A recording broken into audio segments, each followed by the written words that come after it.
If you could follow your family tree back far enough, where would it stop? And when it finally did, what would it say about you? Every culture on Earth has, at some point, tried to answer that question.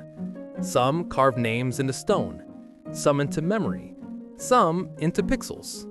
But 2,000 years ago, a writer named Matthew began his story of Jesus with a list, 42 generations of names. Not miracles, not moral lessons, just people. Why start with a list? Because a list is order, and order gives meaning.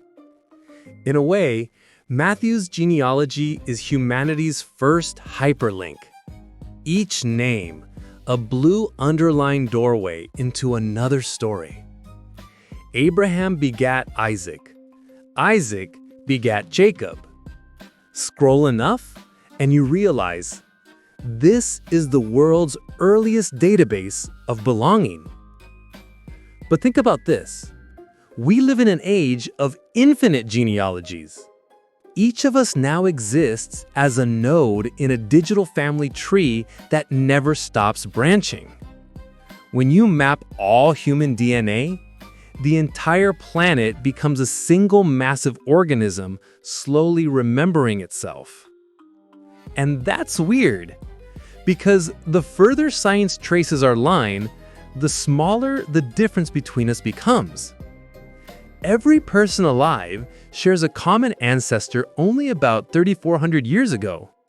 That means somewhere inside you is the genetic echo of nearly everyone in the Bible. Statistically speaking, Abraham's story is your story. Names are data, but they decay. After about 5 generations, most people can't recall even the full names of their great-great-grandparents. That means 97% of human lives vanish from memory within 150 years. For millennia, genealogy wasn't about science, it was an act of defiance against forgetting. But Matthew's list isn't perfect. It skips names, compresses time, even rearranges order. Why? Because genealogy isn't about precision, it's about purpose. He wasn't building a spreadsheet, he was building a story. The same thing happens in our own data. Every tweet, post, or photograph is a kind of digital begat. Our descendants will scroll our archives and mistake patterns for intention. When they ask, who were these people? The algorithm will answer. Maybe the gospel writer and the algorithm are after the same thing, making chaos look like lineage. 3. The pattern of lineage in everything. Genes, means, and code all replicate according to rules. In 1976, Richard Dawkins coined meme to describe an idea that behaves like a gene, copying itself, mutating, and spreading. If so, then the Bible itself is a living organism, its verses replicating through scribes, translators, and servers. Every act of storytelling is evolutionary. The strong survive, the ones that resonate, rhyme, or comfort. Even Matthew's choice to start with ancestry may have been an adaptation, to connect a radical new idea, a God made human, with the stability of old bloodlines. Because when something new is born, it has to prove it has roots. 4. Beginnings inside beginnings.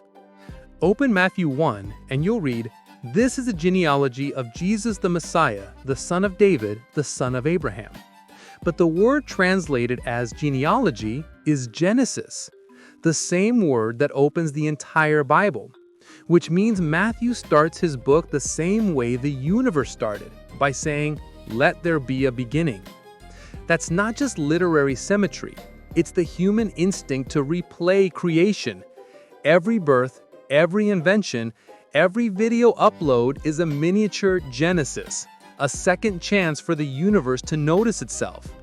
We make lists, we record names, because somewhere deep in our neurons, the Big Bang is still echoing, whispering, "Continue." 5. The psychology of belonging. So, why do we need ancestors? Psychologists call it the continuity hypothesis. People who perceive themselves as part of a long story, family, nation, faith, show higher resilience to stress and loss. It's like emotional gravity. Knowing where you come from keeps you from drifting away. But the paradox is that lineage also divides us. Every us implies a them. Every chosen bloodline, an unchosen one. When Matthew ties Jesus back to Abraham, he's not just claiming heredity, he's rewriting universality. A lineage so inclusive that even outsiders and women, Tamar, Rahab, Ruth, Bathsheba, appear where tradition might have erased them. In a first-century world obsessed with purity, that was quietly revolutionary. 6. The story hidden in structure. Look closer at Matthew's genealogy and you'll find symmetry.